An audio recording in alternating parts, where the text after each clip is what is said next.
Hello and welcome to another bikepacking Q&A video. In this video I'm going to answer a great question I got in from Alex. Hi Tom, this is Alex. Love the videos, love the YouTube channel. I love all the ones you do in Scotland. That's where I live and it gives me loads of great inspiration. So my question is, just in terms of route planning, do you aim for an average kind of mileage or elevation when you're planning your routes, bearing in mind with what your fitness level is? Do you always try and push yourself to do more, or do you try and keep it a bit on the safe side, especially on those multi-day adventures? So just love to know your mentality around planning distance and elevation. Keep up the good work. Thanks.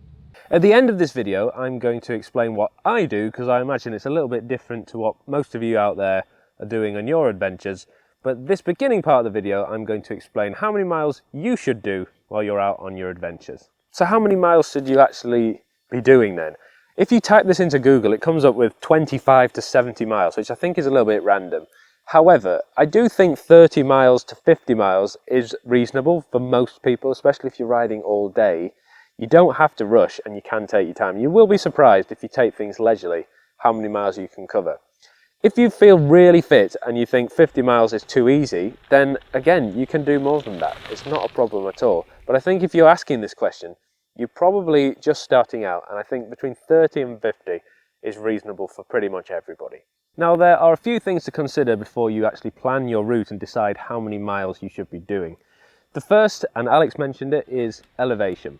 If you're going somewhere that's incredibly hilly and mountainous, you are going to find that you'll be doing fewer miles than if you were going somewhere that was more undulating or flat. The second thing is the time of year that you're going.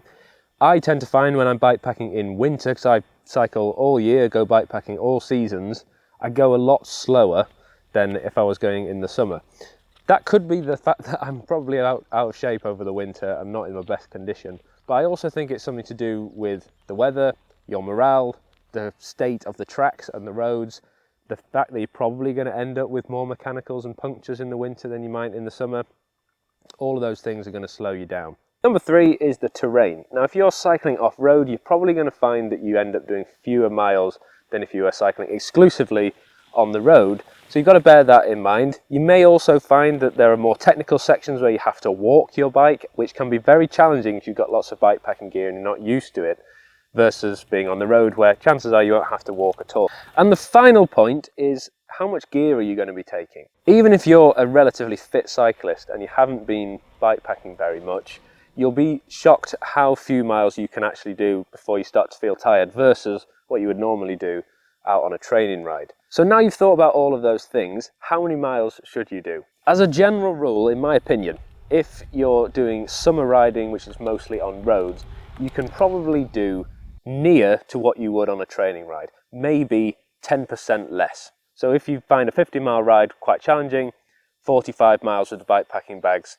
would probably be okay. If you're cycling in the winter, I would cut your miles drastically.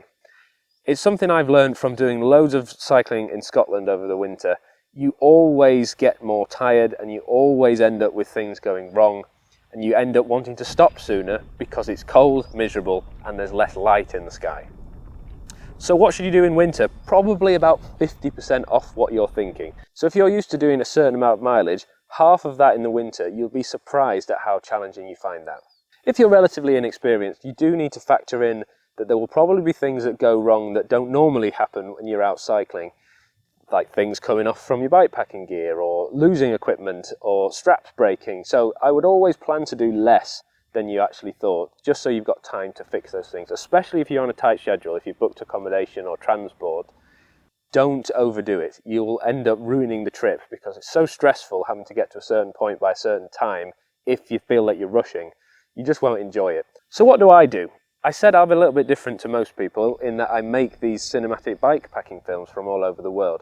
I've found, as the years have gone on, I've spent more time filming, less time riding, which I don't mind, I enjoy, because when I'm not filming, I'll just do riding. As a result, I do go a lot slower than I would have done historically, which means I do fewer miles each day. I pretty much cut what I think I should be doing in half every time, even in the summer. So it's not uncommon for me to do a 40 or a 50-mile ride, and that's my long day, whereas I could comfortably do 90 or 100 if I wanted to. I did find when I cycled from Land's End to John O'Groats, where I did about 90 to 100 miles a day, that I just didn't feel I had enough time to do the filming because I was always trying to meet a certain deadline and cut-off point. And if you spend too much time filming, you're not moving, so you waste a huge amount of time with no distance increasing. Thank you very much to Alex for leaving that great voicemail. I love getting voicemails, but if you want to get your question answered by me in an upcoming video, you don't have to leave a voicemail, but that option is there on my website. You can leave a comment on this video or any other Q&A video, or send me a message on Instagram. Thanks for watching, and I'll see you in the next video.